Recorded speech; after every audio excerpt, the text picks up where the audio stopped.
दुर्गा पूजा की हार्दिक शुभकामनाएं। जैसे कि आज दुर्गा पूजा का पहला दिन है, जो कि माँ शैलपुत्री की पूजा होती है। तो आज इनकी कथा इस स्टोरी में होने वाली है। तो चलो स्टार्ट करते हैं। दुर्गा पूजा के पहले दिन माँ शैलपुत्री की पूजा होती है।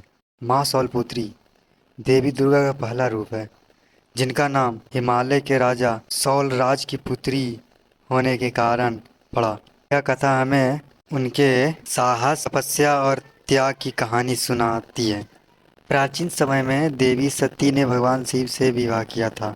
सती दक्ष प्रजापति की पुत्री थी, लेकिन दक्ष भगवान शिव के बहुत नाराज थे और उन्होंने शिव को अपमान करने के लिए एक विशाल यज्ञ का आयोजन किया। यज्ञ में दक्ष ने सभी देवताओं को आमंत्रित किया, लेकिन जानबूझकर भगवान शिव और सती को निमंत्रण नहीं भेजा। जब सती ने यह सुना तो उन्हें गहरा दुख हुआ और वह बिना निमंत्रण के ही यज्ञ में जाने का निश्चय कर बैठी। यज्ञ में पहुंचकर सती ने देखा कि उसके पिता ने शिव का अपमान किया और उनके प्रति कोई आदर नहीं दिखाई।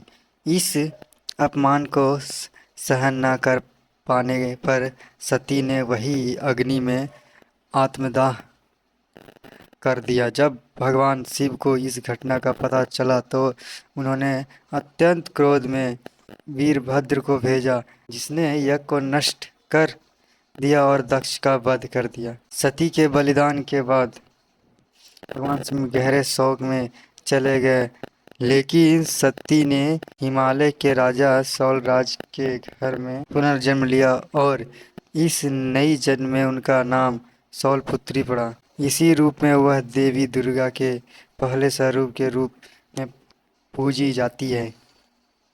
माँ शैलपुत्री ने तपस्या की और फिर से भगवान शिव को पति के रूप में प्राप्त किया। वह सती, धैर्य और त्याग की प्रतिभूति है।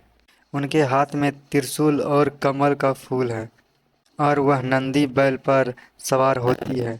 माँ शैलपुत्री हमें जीवन में धैर्य और संकल्प की महानता सिखलाती है।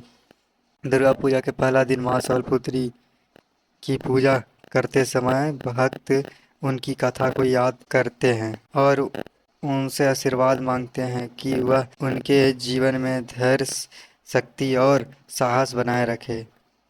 इस प्रकार माँ शैलपुत्री की कथा दुर्गा पूजा के पहले दिन हमें सिखाती है कि कठिन परिस्थितियों में भी धैर्य, साहस और सत्य के मार्ग पर चलते रहना चाहिए और माता के आशीर्वाद से जीवन में सभी बाधाओं को पार किया जा सकता है।